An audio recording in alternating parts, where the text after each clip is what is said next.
ഇന്നത്തെ നമ്മുടെ മുഖ്യാജി ശ്രീ രജനി വന്നെത്തിയിട്ടുണ്ട്.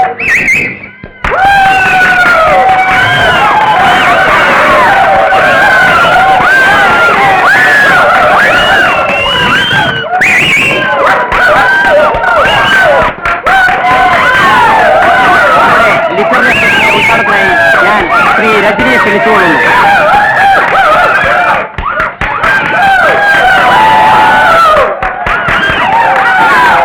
പ്രിയ രജനി പാടണം. എനിക്ക് പാടാൻ അറിയില്ല. അറിയാതെ ഞാൻ എങ്ങനെ പാടും? ഇവിടെ ഒരു പ്രസംഗത്തിന് പ്രസക്തിയില്ല.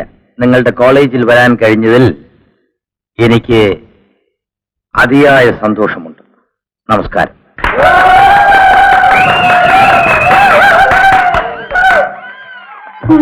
ഇതാണ് നന്ദിനിക്കുട്ടി, സാറിന്റെ ഏറ്റവും വലിയൊരു ആരാധികയാണ്.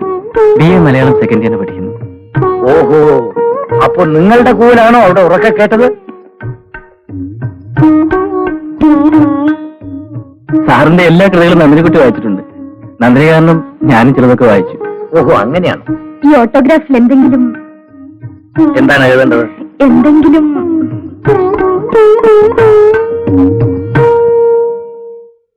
ഒരിക്കലും എന്നെ പോലെ ആകാതിരിക്കുക. മനസ്സിലാക്കാവുന്നവർക്ക് ഒരുപിടി അർത്ഥം അതിനകത്തുണ്ട്. അദ്ദേഹം വളരെ അറിവുള്ള ആളാ മോളെ. എന്ത് പറയാനാ? ആ നശിച്ച പിള്ളേർ ഒന്നും സംസാരിക്കാൻ അനുവദിച്ചില്ല. അദ്ദേഹം ഒന്നും സംസാരിച്ചില്ല. എന്നോട് ചോദിച്ചു ഏത് നോവലാണ് എനിക്ക് ഇഷ്ടപ്പെട്ടതെന്ന്. ഒരിക്കലും എന്നെ പോലെ ആകാതിരിക്കുക. ഇതിൽ തുടങ്ങുന്ന ഒരു കവിത അച്ഛൻ ഇന്ന് എഴുതി തീർക്കും. എടീ, നീ എന്തിനായിരുന്നു ഉറക്കളയ്ക്കുന്നത്? പോയി കിടന്നുറങ്ങ്. എന്തുമായിരുന്നു കുത്തിക്കുറിക്കുന്നത്? ഒരിക്കലും എന്നെ പോലെ ആകാതിരിക്കുക. എനിക്ക് ഈയിടെയായിട്ട് അങ്ങനെ തോന്നി തുടങ്ങിയിട്ടുണ്ട്.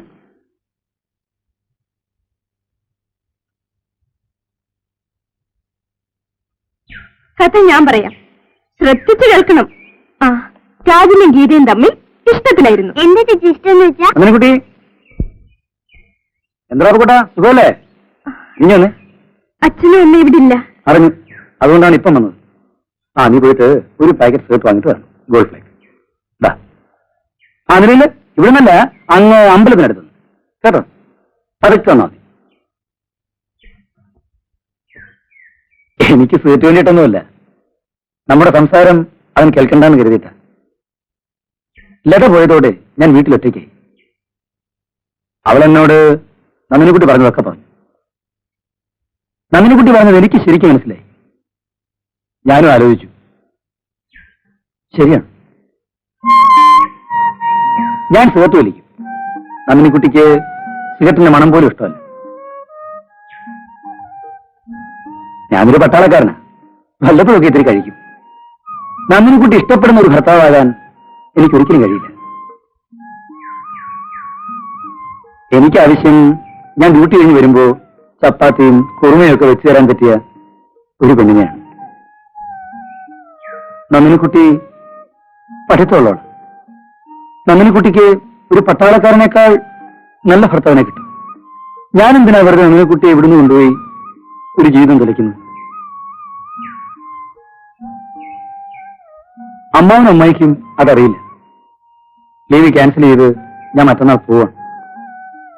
ലീവ് നീട്ടിയതിന് ഒരു ഉദ്ദേശം ഉണ്ടായിരുന്നു.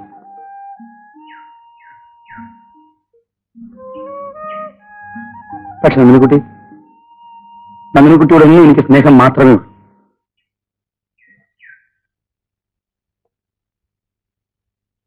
എന്നാലും ആ മോഹൻ എത്ര പെട്ടെന്ന് പോകേണ്ടി വരുമെന്ന് ഞാൻ വിചാരിച്ചില്ല. ഈ പട്ടാളക്കാരുടെ കാര്യമൊക്കെ അങ്ങനെ അടി. അവർ ചോദിക്കുമ്പോ അവധി കിട്ടും, പക്ഷെ വിളിക്കുമ്പോ അങ്ങോട്ട് എല്ലിയും വേണം. ആ പിച്ചാത്തി ഇരുന്നേൻ ഇവിടെ കണ്ടോ വെച്ചിരുന്നില്ല. ആ ദേ ഇങ്ങോട്ട് നോക്കി, അവന് പോകാൻ തീരെ മനസ്സില്ലാതെയാ പോയിരിക്കുന്നത്. അത് നിനക്ക് അങ്ങനെ മനസ്സിലായി? അവന്റെ മുഖം കണ്ടാനറിയാം. യാത്ര ചോദിക്കുമ്പോഴേ അവന്റെ മുഖത്ത് ജീവനില്ലായിരുന്നു. നിനക്ക് മോഹലക്ഷണം പറയാനും അറിയാമോ? ഇവിടെ എന്ത് പറഞ്ഞാൽ തമാശയാണല്ലോ, ഇങ്ങോട്ടൊന്നും പറയാൻ പറ്റില്ലോ. പക്ഷെ നന്ദിനിക്കുട്ടിയോടൊന്നും എനിക്ക് സ്നേഹം മാത്രമേ ഉള്ളൂ.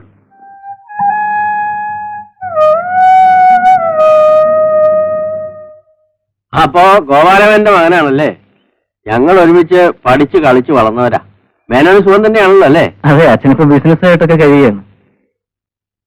ഇപ്പൊ ഇവിടെ വരാൻ വിശേഷിച്ച്? നന്ദിനിക്കുട്ടിയുടെ കയ്യിൽ ഞാൻ ലൈബ്രറി പുസ്തകം വാങ്ങിച്ചിരുന്നു. നാളെ ലാസ്റ്റ് ഡേറ്റ് ആണ്. ഇരിക്കും. ഇന്ന് രാത്രി ഞാൻ മദ്രാസിനും പോവാ. പോകുന്നതിന് മുമ്പ് ഏൽപ്പിച്ചിട്ട് പോകാമെന്ന് കരുതി. അപ്പൊ നാളെ ക്ലാസ് ഇല്ലേ? ക്ലാസ് ഉണ്ട്, പക്ഷെ ബിസിനസിന്റെ കാര്യമായതുകൊണ്ട് പോകാതിരിക്കാൻ വയ്യ. ആ, അത് ശരി. നന്ദിനിക്കുട്ടി, നന്ദിനിക്കുട്ടി, നിന്നെ കാണാൻ വന്നതാ. അല്പം താമസിച്ചു പോയി. ഒരാഴ്ച സ്ഥലത്തില്ലായിരുന്നു. അമ്മയില്ലേ അപ്പുറത്ത്? ചായ ഇടാൻ പറയും. അയ്യോ വേണ്ട, അതിനുള്ള സാവകാശം ഇപ്പൊ ഇല്ല. ആ, എന്നാൽ അച്ഛനോട് എന്നെ കണ്ട വിവരം പറയണം. എന്റെ അന്വേഷണം പറയൂ. പറയാം. കേട്ടോ? വരട്ടെ. ആ, നന്ദിനിക്കുട്ടി, എന്താ അച്ഛാ? ഇയാളിങ്ങനെ ബോംബെയിലും മദ്രാസിലും ഒക്കെ പറന്നു കിടന്നാ പഠിക്കുന്നത് എങ്ങനെയാ? വലിയ കാശുകാരന്റെ മോനാ. ഓഹോ. പിന്നെ ഒരു തമാശക്ക് കോളേജിൽ വരുന്നെന്ന് മാത്രം. ഞാൻ ഓർക്കുകയായിരുന്നു, ഇയാളുടെ അച്ഛനും ഞാനും കൂടെ 8ാം ക്ലാസ് വരെ ഒരു ബെഞ്ചിലിരുന്ന് പഠിച്ചവരാ. അന്ന് പഠിക്കാൻ വലിയ മിടുക്കനൊന്നും അല്ല, ബുദ്ധൂസാ. ഇപ്പൊ ബിസിനസ്സായി, കാശായി, ഓരോരുത്തന്റെ ഭാഗ്യം. ആ, നീ പോയി ഒരു കാപ്പി എടുത്തോണ്ട് വരൂ.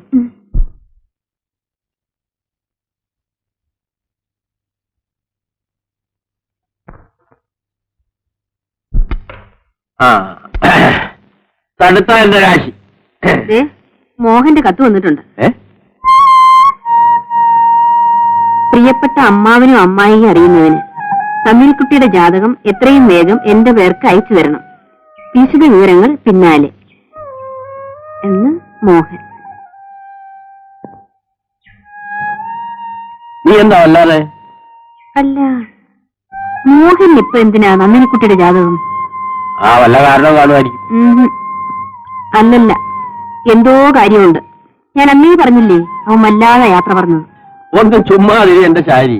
അവൻ അവളുടെ ജാതകം ചോദിച്ചു, നമ്മൾ അയച്ചു കൊടുക്കുന്നു. അതിൽ കൂടുതൽ എന്തിനാ എഴുതാപ്പുറം വായിക്കുന്നേ? നാളെ കളിക്കാവിടെ.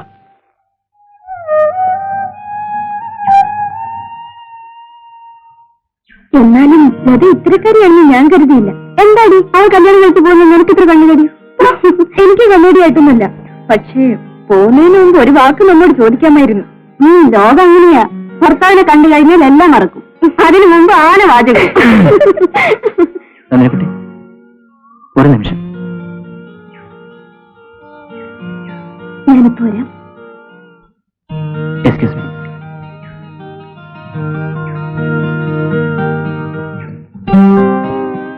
ഞാനൊരു കാര്യം പറഞ്ഞാൽ നന്ദിനിക്കുട്ടി കേൾക്കൂ? എന്താ കാര്യം? നന്ദിനിക്കുട്ടിക്ക് കേൾക്കാവുന്നതേ ഉള്ളൂ. കാര്യം പറയൂ. എതിര് പറയില്ല എന്ന് വിശ്വസിച്ചുകൊണ്ടാണ് ഞാൻ പറയുന്നത്.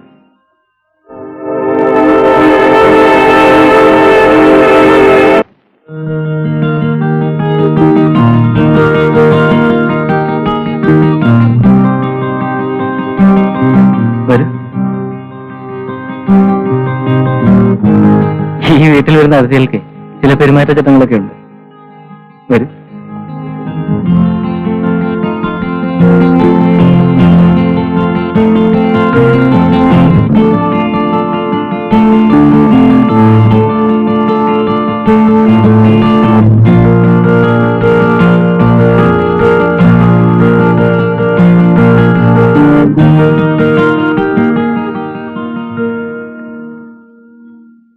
നന്ദിനിക്കുട്ടി, പ്രസംഗത്തിന് 1ാം സമ്മാനം കിട്ടിയ നന്ദിനിക്കുട്ടിയെ പറ്റി ഞാൻ ഡാഡിയോട് പറഞ്ഞിട്ടില്ലേ? ഹലോ, തോമസ് ആണോ? ടിക്കറ്റിന്റെ കാര്യം എന്തായി? ഏർപ്പാട് ചെയ്തോ? ആ, ശരിയാക്കാം. ഓക്കെ. നന്ദിനിക്കുട്ടി ഇരിക്കും.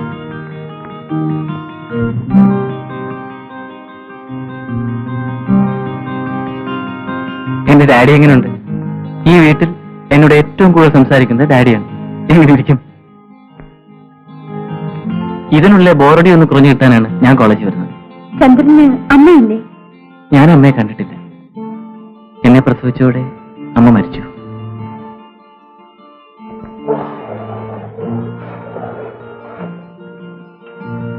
ഇന്നെന്റെ ബർത്ത്ഡേ ആണ്. കഴിഞ്ഞ 23 പിറന്നാളുകൾ ഞാൻ തന്നെ അറിഞ്ഞിരുന്നില്ല. പക്ഷെ ഇത്തവണ അതൊന്ന് ആഘോഷിക്കാമെന്ന് വിചാരിച്ചു. അതിന് ഒരു അതിഥി വേണമല്ലോ.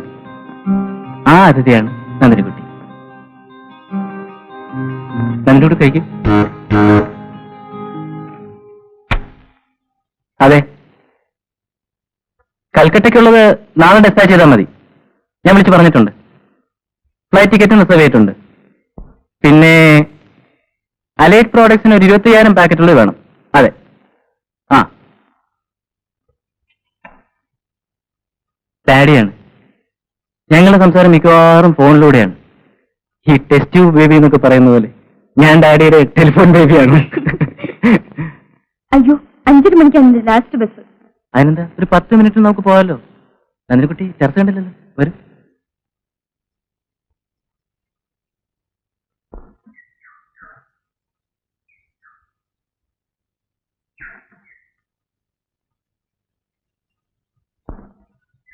നന്ദിനിക്കുട്ടിയോട് ഒരു കാര്യം പറയണമെന്ന് ഞാൻ കുറച്ചു നാളായി വിചാരിക്കുന്നു.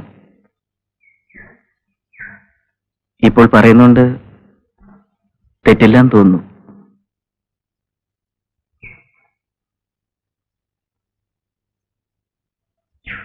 നന്ദിനിക്കുട്ടിയെ എനിക്കിഷ്ടമാണ്. എന്നുവെച്ചാൽ നന്ദിനിക്കുട്ടിയെ വിവാഹം കഴിക്കാൻ ഞാൻ ആഗ്രഹിക്കുന്നു. നന്ദിനിക്കുട്ടിക്ക് സമ്മതമാണെങ്കിൽ അച്ഛന്റെ അമ്മയുടെയും സമ്മതം ഞാൻ വാങ്ങാം. നന്ദിനിക്കുട്ടി എന്താ മിണ്ടായിരിക്കുന്നത്? നന്ദിനിക്കുട്ടിക്ക് എന്നെ ഇഷ്ടമല്ലേ? ഇഷ്ടമാണ്, പക്ഷേ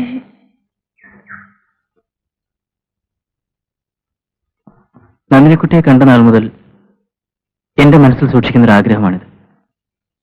ഞാൻ ആദ്യമായി ഒരു വിവാഹാഭ്യർത്ഥന നടത്തുന്നതും നന്ദിനിക്കുട്ടിയോടാണ്. എന്നെ തെറ്റിദ്ധരിക്കരുത്. എന്റെ ജീവിതത്തിലെ ഏറ്റവും വലിയ ആഗ്രഹം ഒരു എഴുത്തുകാരനെ വിവാഹം കഴിക്കാനാണ്. നന്ദിനിക്കുട്ടിയുടെ ഏറ്റവും വലിയ ആഗ്രഹമാണോ ഇത്?